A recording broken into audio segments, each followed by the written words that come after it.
I do the warm-up, I'm gonna come around and check your yonder, so if you could please go ahead, have your yonder out on your desk. If you have your pink pass, have your pink pass out. It might look like ninth grade English teacher Aura Smithers is checking homework, but she's actually making sure her students' cell phones are locked away. She's doing a yonder check, and it's part of San Mateo High School's cell phone-free policy, which bans phones throughout the school day, including at lunchtime. For a lot of students, and I think a lot of people, we really don't have a place in our day or in our lives that are cell phone free, and I do think that there's a huge benefit for students, particularly as they are developing and learning, to have a space that is cell phone free.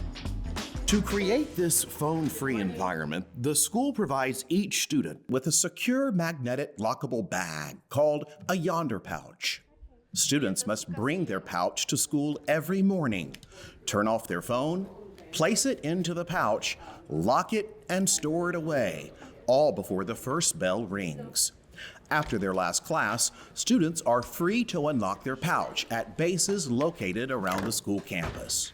This was something that our educators felt, very strongly about because it affected students, their mental health, social well-being, as well as academics. Principal Yvonne Chu has overseen San Mateo High School's push for a cell phone-free environment since the beginning. The idea was initially proposed by teachers. Back in spring of 2019, there was a school in the East Bay that was using yonders, so we sent a small group of teachers over to investigate and kind of see how it worked. We found that it releases the responsibility of the teacher having to collect phones, return them, and then students become responsible for their own property. After purchasing the pouches with funds raised by their parent-teacher organization, San Mateo High School rolled out their cell phone-free policy for the 2019-2020 school year, making them pioneers in their school district. Having just to be able to focus specifically on learning, not having to sort of manage students in putting their phones away, I think really helps students focus on learning and what we're doing in the classroom and interacting with each other. It kind of helps train us to not be addicted to our phones. There are going to be people who either way are going to be breaking the rules and using their phones during school. But for the most part, I think that we're now kind of moving away from constantly being glued to our screens as a result of the policy. Sid is a senior at San Mateo High School.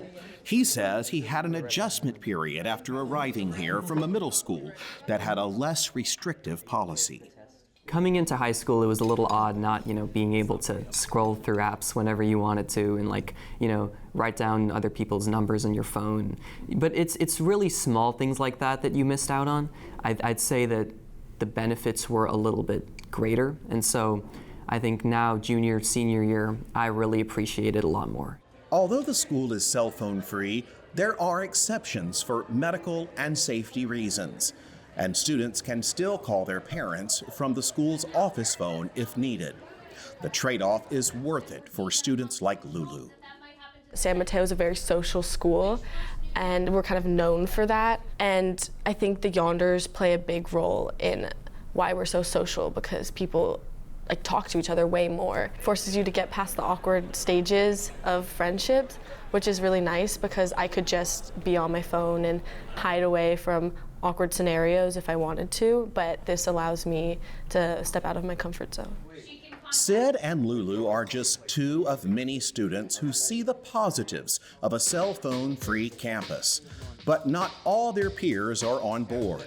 Some find loopholes, putting them at risk of having their phones confiscated or receiving detention. I mean, there's lots of things that students do to try to sort of go around the Yonder program. They'll put calculators or deck of cards in the Yonder pouch. There's really creative ways that students have to get around the pouch. I think some kids don't like the control aspect of it, but I think that they do see how they're able to focus more on their learning. And I've had a lot of kids say that they really like the face-to-face and not having to compete with the phone. Despite some occasional infractions, San Mateo High School sees its program as a success. And due to the new Phone Free School Act, a law requiring California schools K through 12 to limit student cell phones on campus by July 2026. More policies like San Mateo's are expected to be created. I think, with schools that don't have it, it's a big jump, and there is leeway in how schools or districts implement their cell phone free environments. How San Mateo does it works for us, and so the little that we can do in getting students off their phones during the school day, I think is helpful. I can't say for certain in 10 years whether all of us are going to be less addicted to our phones than we would have been if Yonder wasn't in place, but I'd say that it could be a helping factor. As of June 2025, California is one of 4 states that has laws in place limiting cell phones in classrooms. 18 other states and Washington, D.C. have banned phones in schools altogether.